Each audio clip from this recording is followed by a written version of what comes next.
This is the Earthwall by a very leading brand. We'll stay probably away from that one. Yeah. But that's what I use. This is the premium one. I love it. It's a great product. But don't use it in firewall, please. Yeah. This is a great plasterboard I used. Okay, so 10mm standard plasterboard inside. So I just got all that together and cut it up. And here's the inch core. So we actually have this made for us. So this is our inch core, which you guys have got. So this is rigid rock wall. We know. This is Earthwall. Okay. The results of the test were amazing, absolutely amazing. Okay, better than what I thought. If you give me one moment. And they've docked him up like a matrix on this one. Yeah, that's good. That looks good, doesn't it? Yeah. I was a bit worried about that with the fibres coming through. You can see a couple of them, but you could run around and touch them up, just give them a rub. Not full sheets, just backlocking behind it, eh? Backlocking behind. Yeah. But what we do here, we nailed. We stapled. Yep. That's right. We stapled, we didn't screw. Now, I forgot to tell you something about what we did at Resolute. We didn't screw. We nailed to the timber frame. And the 10mm board was still there. But that I did that so people could see, and I just primed that with Lenco 124. Yeah. So what I did down at Resolute, which was really interesting. So remember here, Earthwall, Yeah. Rockwall, Yep. Rescom on the fire side. Okay, so 10mm, little piece of 10mm Rescom on the fire side. Shiplap joint, corked, not taped. Okay, nailed to the frame, so not screwed. 90 by 45 M12 timber stud, and I put a vapor barrier wrap, so I was emulating an exterior wall system one direction, and a standard 10mm, this standard 10mm plasterboard on the opposite fire side. So we were discussing a minute ago, so if we look at it like this, so this is a frame system, okay?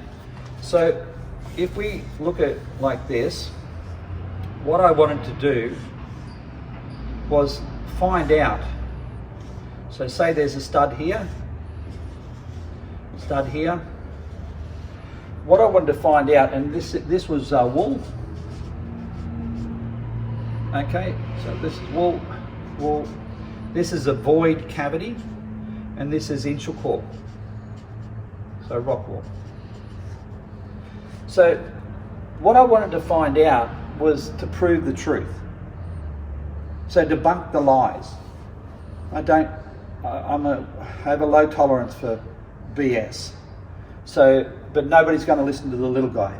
Yeah. The little guy is the one sat in the corner, okay? So remember I started this because I got angry, because I lost a big job, because the client went back to the other boundary wall systems, which we know don't work as in the lining board itself. But then also I look at the big problem in the building industry, which is everybody negates to look at the insulation in the cavity of the wall systems.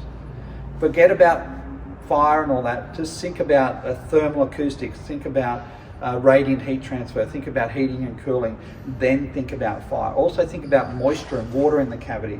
That cavity, it's one of the most critical parts of all building systems, and it's actually ignored to the point that I can tell you probably at least, if not being conservative, 50% of all firewall systems are written wrong, and if conservative, 90% of all fire systems, especially on metal, do not perform and do not go to the building codes requirements on the last stroke, which is the thermal radiant heat transfer. And I can prove that, okay? It's not BS. So your lives at risk, your house is at risk, everything else is at risk, because we assume when we read a book and it says opinion. Well, I don't work on opinions because I don't have $1 million slush fund for insurance. Yeah. Right? So we put it up, we burnt the living daylights out of this baby. So instead of using 16 thermal couples, Steve used 46 thermal couples. Okay? Because 16 would have went on the outside of the plasterboard on the outer fire side. So we would have only known what would happen here and here and here on the outside the fire rated plasterboard, the standard plasterboard, sorry. So that didn't tell us what happened through the system. So I actually so if we draw the system like this, so 10 mil board, then we've got the vapor barrier wrap. So board, wrap, then we have the cavity, which has insulation. Okay? Then we had the plasterboard. So that's what we have, that's how we had it. So what I wanted is to know the thermocouples inside here. So I knew what the fire's going this way. So I knew as the heat radiated through that lining board, so the Rescom board, how long it took the heat to get to 180 degrees C. That's the critical failure point over here on this side, okay? Yeah. How long it took to get through to 180 degrees C all the way through this system under 3 circumstances. One with 90 mils of earth wall, one with no insulation in the cavity, and one with a little piece of 35 mil insul core. Not 90 mil, 35 mil, okay? So we had thermocouples here, we had thermocouples in the cavity, then we had thermocouples on the other side, the insulation in the cavity, then we had thermocouples on the outside of the plasterboard. So we got every single sector of the tested system recorded. How cool is that? Now, what was the difference between the performance here and the performance here? So we'll link these two. So what was the difference in between these two in time? So no insulation, 10 mil Rescom on the far side, no insulation, 10 mil standard plasterboard. 10 mil Rescom on the other side, 90 mils of insulation, 10 mil plasterboard. What was the difference in performance in the fire protection? How was it? 10 minutes. What was it? Yeah. Yeah. Between that failing at its 180 and this failing at its 180 was 10 minutes. Between having an empty cavity. Yep. Wow. And the rock wall. Okay. So then let's go here. 88 minutes. At 88 minutes, we stopped the testing. It's all video. This had already failed. We had to put some cover over it because it was gone. It was finished, over. Yeah. This, even though it got to this 180 degrees C, the plasterboard was still there. Yeah. Okay, so we kept going because I don't test to a standard, I test to destruction. Yeah. Breaking point. Yeah, so I want to know how long have we got to Where get out does of it this house? fail? Can I save the dog and the budgie? Okay, so out we go. So that still was going. At this stage here at 88 minutes, we had to stop the test because the test rig was getting dangerous. It was, we were actually a little bit longer than that. We were only like 1 minute and 30 seconds or so off doing 90 minutes in this section, okay? But it was called too risky, too dangerous. This was falling to pieces and so forth. So let's say at 188 minutes between here and the surface here, so I'm talking a thermocouple here and the thermocouple here, what was the temperature difference between these two at 88 minutes? I'm not sure. Wouldn't be a lot, would it? It would be. Because the rock walls. Between 600 and 700 DC Difference. difference Yeah, rock walls. between here Good stuff. and here on the outer surface. After 88 minutes here with the Rescom system, a 10 mil board, 35 mil rock wall, and standard 10 mil plasterboard, was only 108 degrees C. Interesting. So you had a question for me before, does the glass wool insulations protect in fire? When you look at the videos, there's nothing in here. There's nothing, it's gone. There's nothing in there in the first place. You look at the videos, when we start pulling the 35 mil piece of rock wool out, it's still together. Really? It's still holding together. It's damn hot on the fire side, but it's still holding together. Yeah. When the fire comes off the flame, the 10 mil Rescom's still nailed to the back of the frame. Really? It's still there. Sure, there's some separation, the timber's on fire inside, but the integrity of that 10 mil Rescom is still there. Mm-hmm. No denying that. Yeah. Still nailed as well. Yeah. I love it. Okay. So as soon as the cold air hits it, of course, you know what that happens. It's a little bit like, us, getting older, you start getting your cracks and wrinkles, but it didn't fail in 7 minutes. Yeah, which is the vital time. Now we just talked about 10 mil. Mm. What we're talking about 16 mil, Yeah. 20 mil. So that's why we in the trade side we look at. Let's go back to when we started this talk. What was my whole goal? To let you know that you can actually make money, you can actually be competitive in the marketplace, you can actually reduce your labour content that you're required, you can actually make more profit, you can actually deliver more profits to your customers as well, you can deliver more benefits to your customers as well, and you're going to deliver more safer and sustainable developments and housing projects to your customer. That's got to be worth something, Yeah. eh? Across the board, the benefits It's cool. in every way. It does. So we're setting up a little shop down at Logan. It's actually seriously, and I must admit, I try not to be biased, but it does my head in, this product. The more I play with it, the more I do with this thing. You go, like I said before, if I knew this journey originally, I would have went and drove a garbage truck, because it should have been easy to put a piece of plasterboard on a wall or a ceiling, correct? But what a journey! It's been cool. It's really good. You may have you heard there's a new movie coming out, or out now? It's in the picture theaters. Okay, it's called Greenhouse. Go and see it. Go and see Greenhouse. Okay, it's not all about me, but I actually contributed a little bit to it. Okay. Okay, and you'll see it. Not that I'm in the movie. You're they in the won't, movie? No, they won't give me any roles. They don't want to break the camera. No, but Joost Barker. Okay, Joost is a legend in real sustainable off the grid living. Just the most nicest guy. Worthwhile your time if you can grab hold of him one day. He's in Brisbane and that, and say good day to him. He did the greenhouse in Federation Square in Melbourne. That was a whole building completely off the grid sustainable, its own power, its own water, its own gardens, everything right on Fed Square in Melbourne. It's been moved now, but it's been made into a movie, and it's pretty cool. Rescom is a fire lining in there. There's a couple other brilliant products in there as well. He's also the one that built the house at King Lake that all the other buildings were on the fire, burnt to the ground in the bushfires. Yeah. King Lake is built with magnesium cement board. Okay, it's into the mountain. It survived. We also in Brisbane have had our own potential little mini Grenfell Tower as well.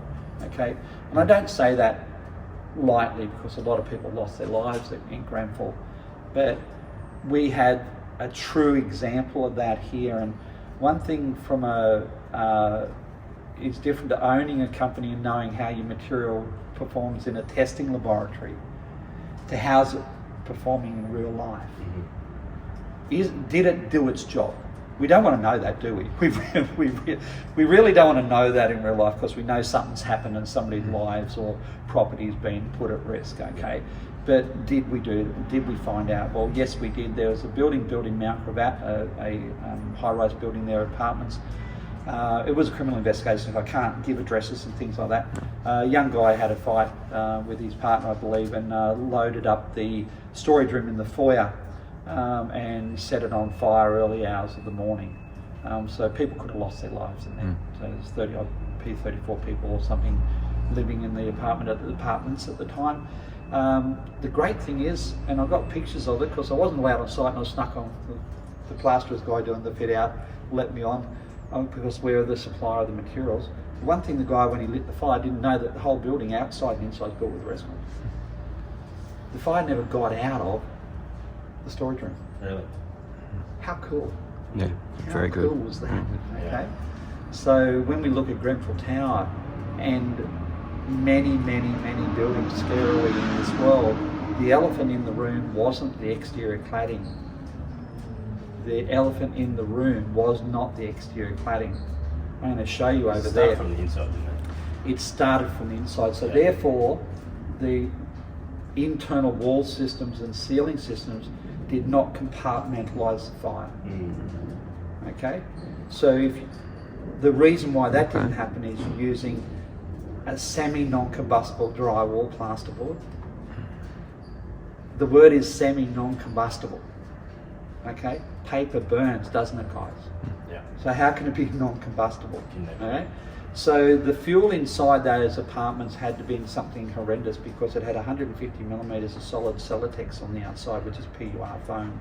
That takes 800 degrees C to char, 1000 degrees C constant to then flame, and that was all over when it flamed.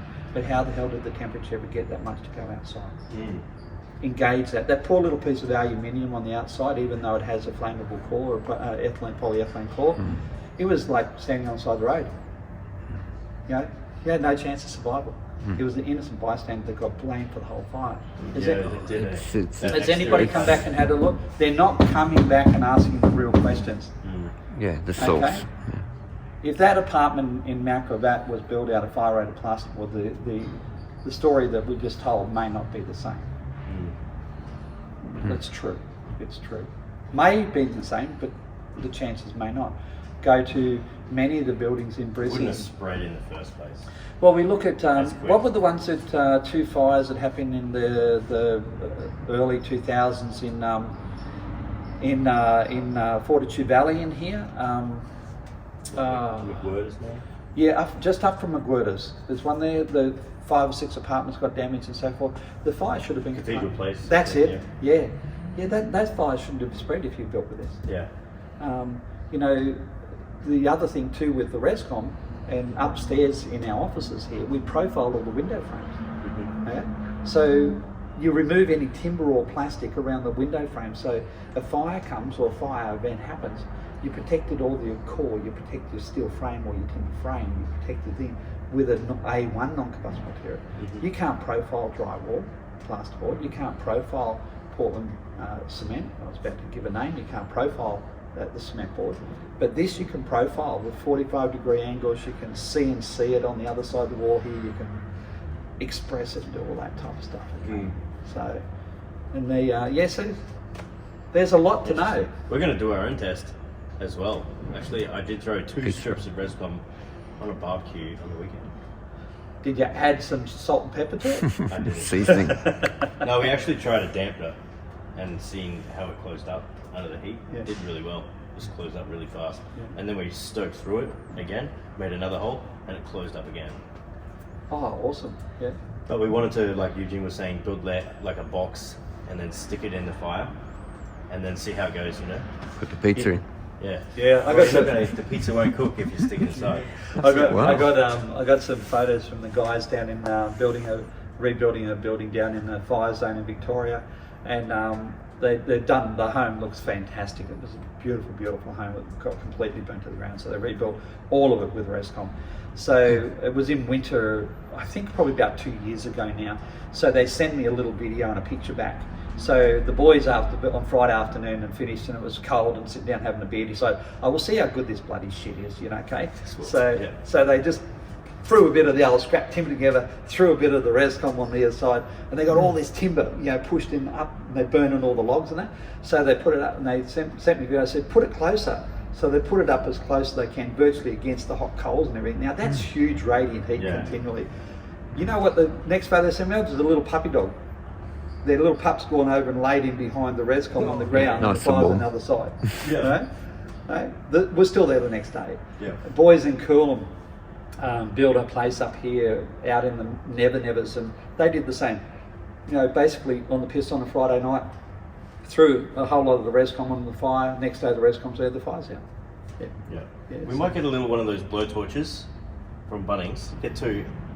I'll try to do the barbecue thing this weekend. Yeah, but do our own. But yeah, stick some regular plasterboard, stick some Rescom, or stick some, 2 13 mils or a 16 mil.